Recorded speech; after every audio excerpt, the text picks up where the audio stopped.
as his plans for the next. Vice President Edward Sekandi, Prime Minister John Patrick Amama Mbabazi, and his Deputy General Moses Ali are in another world, dozing the evening away, indifferent to what their boss is communicating. Not far away, Finance Minister Maria Chiwanuka as well joins the party, an incident quite strange and happens probably only in Uganda and a few other places. Had the president not been the one delivering the speech, okay, he would be sleeping too. These are the men and women that the president trusts to implement his vision of seeing Uganda transformed into a first world country in 50 years' time, and as such, many are raising questions on whether the decision of these top guns in government to sleep at such a critical hour does not affect their implementation as the nation continues to boast of terrible infrastructure, miserable roads, and yawning health facilities. It is really a very unfortunate situation because this is the time top officials in government really needed to pay a lot of attention.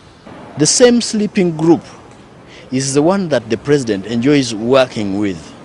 They are all tired, right from the president, the vice president, etc. Those are grandfathers who should, for the few hours they are awake, be playing with their grandchildren.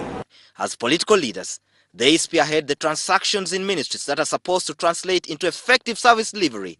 Probably the reason why most technocrats have emerged as power blocks, dictating events in the ministries.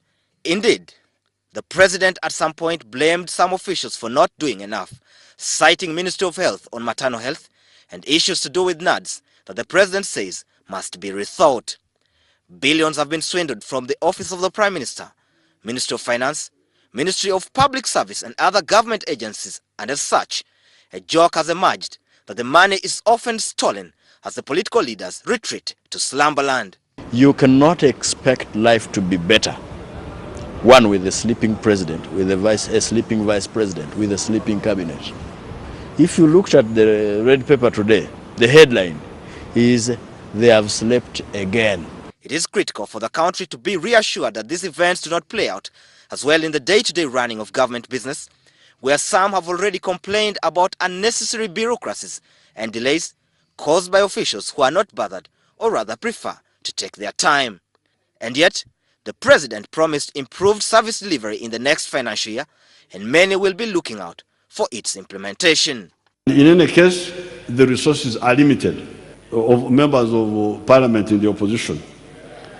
Think that Ugandans cannot understand that. You think Ugandans have not read the book of Genesis